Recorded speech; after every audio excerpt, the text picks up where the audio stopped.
today's topic is how to start with bug hunting, right? So I usually get so many questions related to bug hunting. Like people are just starting in bug hunting and they wanna make themselves, push themselves in bug hunting, but they are not aware how they can proceed further, how they can start. Right? There are lots of videos available in market. There are lots of books, ebooks, and Instagram pages, and everything is available in market. Right? Everything, each and everything they tried, but still they are facing problem in starting their bug hunting journey. So for them, this video is dedicated and for created for those person. Now coming to next slide. Okay, great. So before we proceed further, let me introduce myself. My name is Aman, and I have almost 5 years of experience in cybersecurity field, and especially 3+ years of experience in corporate world. I am third-party risk assessor, and I am ex bug hunter. Actually, I am currently not doing bug hunting, but in past I had time because I was not doing any corporate job, so I did lot of bug hunting that time. Then coming to my education qualification, I am postgraduate in cybersecurity and I'm certified ethical hacker, ISO 27001 lead implementer and lead auditor as well. Right? Now, very first question is what do you mean by bug? Right? Lots of people are here who just starting in this field. Many people are here who already into this field. So I just want to confirm if you have that level of understanding about bug or not, right? So for proceed further, for moving ahead, first we need to understand what is bug and what do you mean by bug hunting. We all know about vulnerabilities and weakness, right? Suppose this is our system, right? And this is running on, let's say, unpatched version, right, of software. This is any software, right? ABC or X software, and this is running on unpatched version or older version, right? So because of that, you know, unpatched version, there are some kind of weakness in that system, right? Another can be, let's say, this software having some kind of uh, loopholes in the code is not taking input after validating the input, right? It can also be weakness, right? So very first, vulnerabilities is weakness, right? Vulnerability is weakness. And one more thing, what is vulnerability? Suppose this is our normal operation, right? We need to reach from A to B, right? This is graph. So this is our normal operation, right? Let's think your mother or your mom or dad asked you to go to any shop and bring out some kind of particular food material. Let's say Maggie, right? So that's the normal A to B process. So in any system or any website, there are so many processes, right? So many operations, A to B. One example can be login page, right? Login page. So when you are trying to log in any particular page, you have to provide your credentials, right? Which include your user ID and password. So once you provide your credentials, uh, backend server will authenticate and then you will granted access, right? So that's the normal operation A to B. But if suppose there is any kind of bug, this normal operation could be deviated, right? Deviation.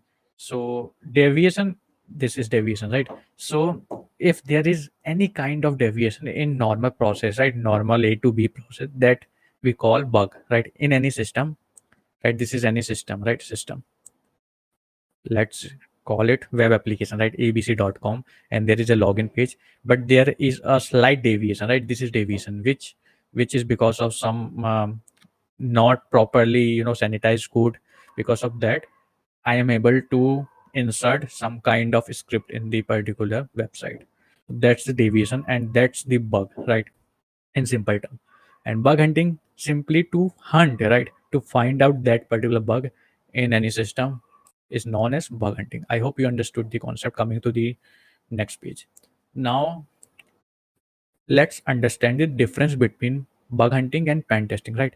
Lots of people are here who got confused between bug hunting part and VAPT part, right? VAPT or pen testing. They think like bug hunting and pen testing are both are equal, right? Bug hunting. They think both are equal, right? But in reality, it's not, right? Why? So for that, you need to understand pen testing, right? So companies, right? Companies are doing pen testing. If you're not aware about pen testing, no worries, just Google about pen testing, VAPT, you will get your answer there. So lots of companies are performing pen testing on regular basis, right? Let's take an example of ABC Corp, right? This is ABC Corp Corporation, right? And they have their website. Suppose this is bank, right? ABC Bank, and they have a website, internet banking website, right? So in India, I am not sure if you are aware or not, but there are so many regulations, right? To follow those regulations, to follow those rules, for following those rules, you need to undergo independent audit or pen testing, right? Independent assessment. So suppose we are bank and we are operating in India, so there is RBI rule, there are PCI DSS guidelines. If you are ISO certified, in that also there is a clause, right? There is a requirement to go for pen testing, right? Penetration testing each and every year, right? We need to undergo penetration testing each and every year, right?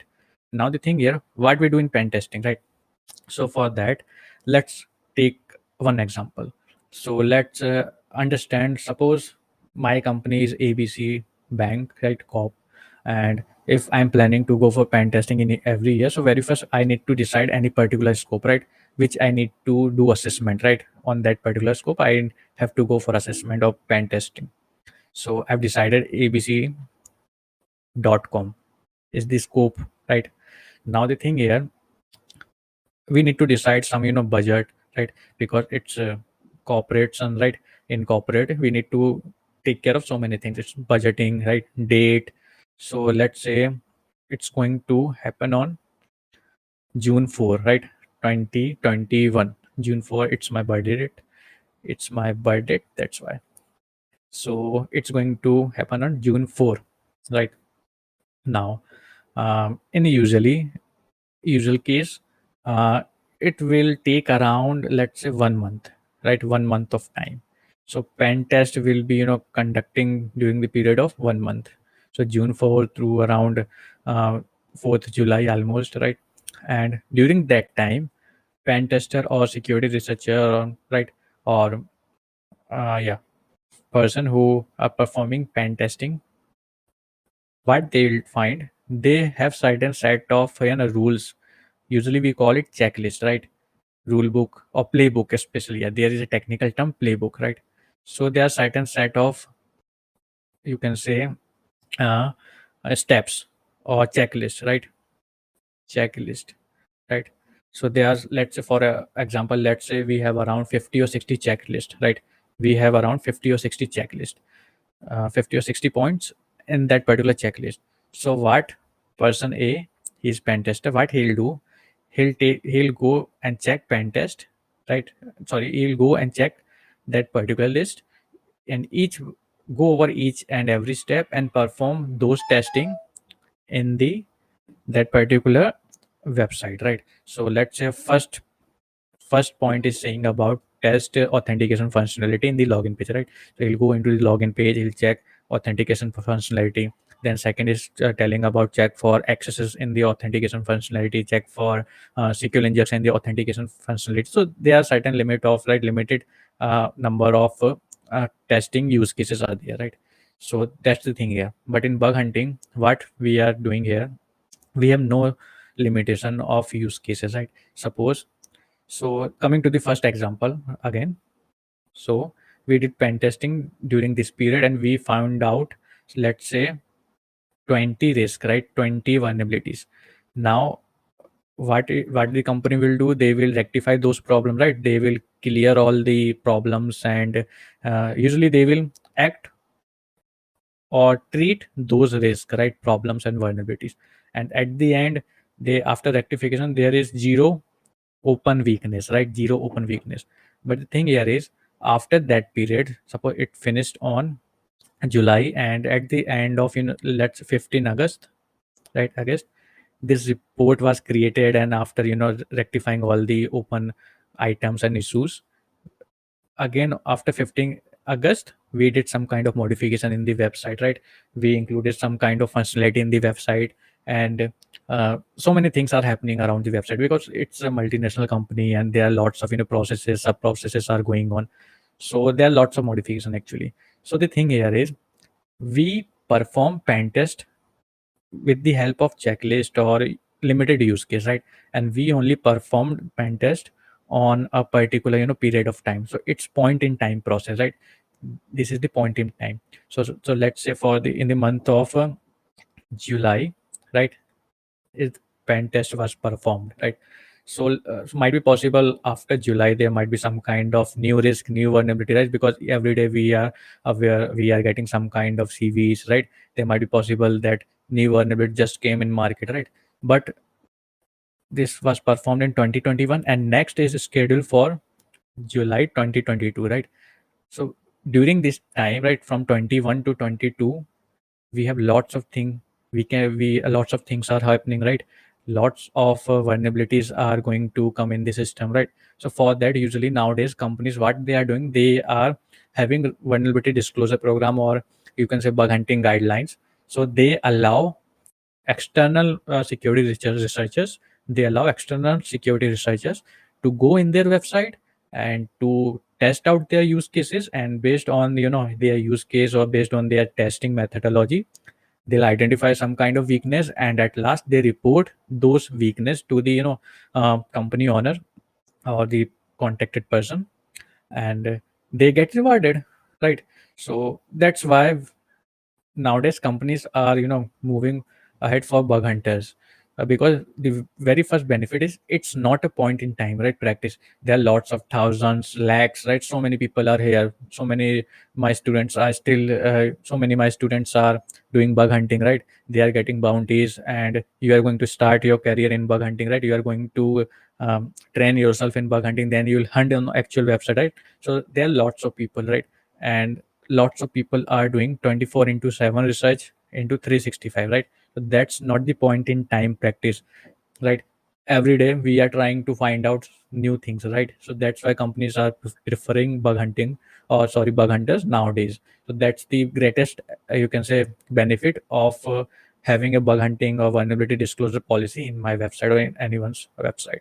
So that's the difference between bug hunting and pen testing. Very first, VAPT or pen testing is point in time, right? We perform only a particular period of time, a point in time. But for bug hunting, it's ongoing process, right?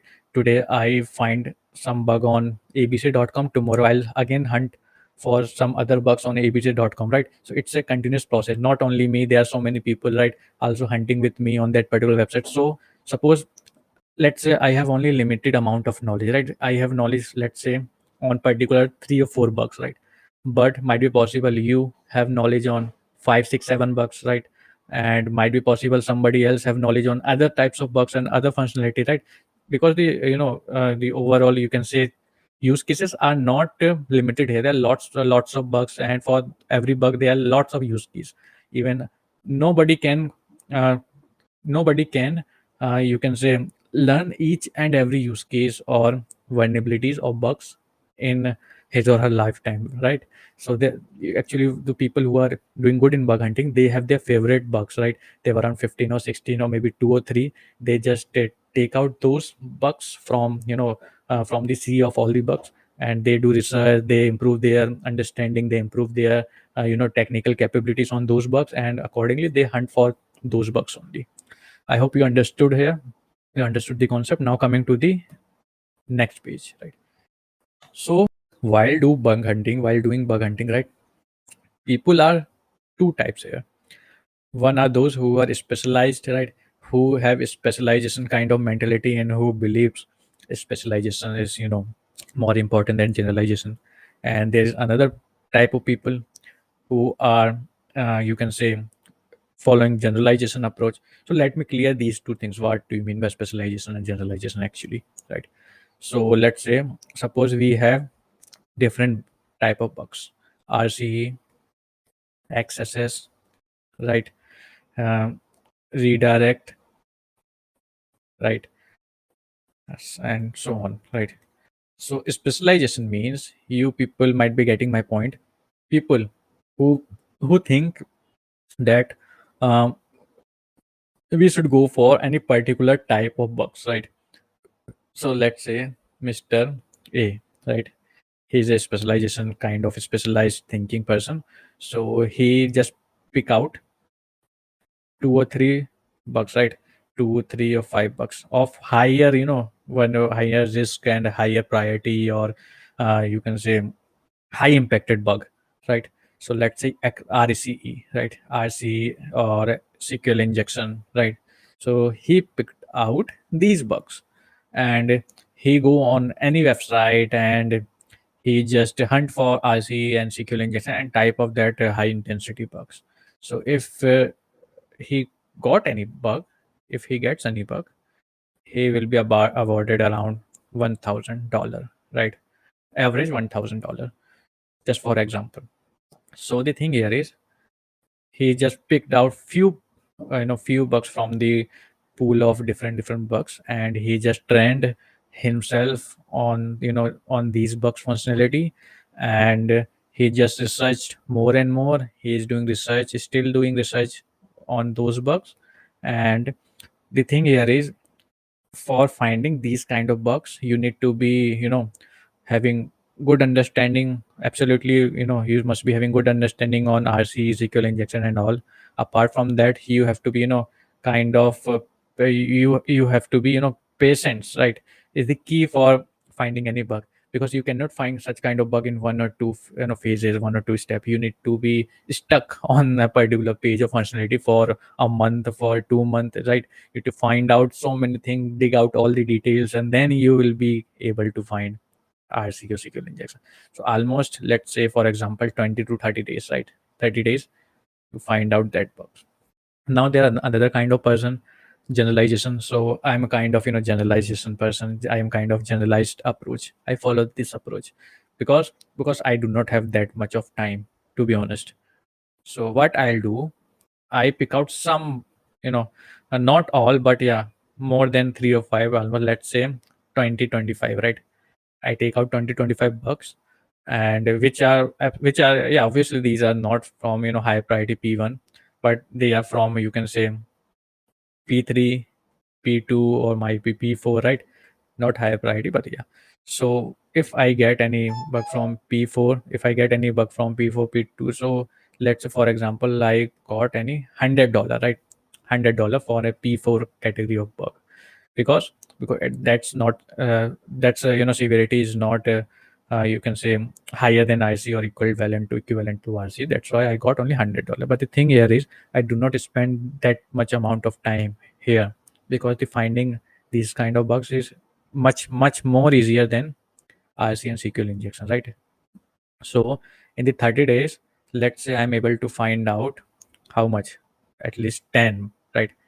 Obviously I can at least find out 10 bucks which of P2, P3, P4 severity. And if you take all together 10 into 1000, so at the end of 30 days I will be also having $1,000, right? In that case also I will be having $1,000, but just I need to find out more bugs, and it's easy to find out lower priority, lower risk bug. But here I just stuck on one or two high priority, high severity bugs, and I spent so much of amount of time there, and at the end I am having $1,000. So both cases are equal, right? In both the case, you will get equal amount of you know return, right? Return of investment on it. And here you are investing your time, right? You need to invest your time, and in both the case, ROI is equal. So you need to decide which approach you are going to follow, specialization or generalization approach. I follow this one, right? I like this one because I do not have that much of time and I cannot concentrate, which I should do for specialization.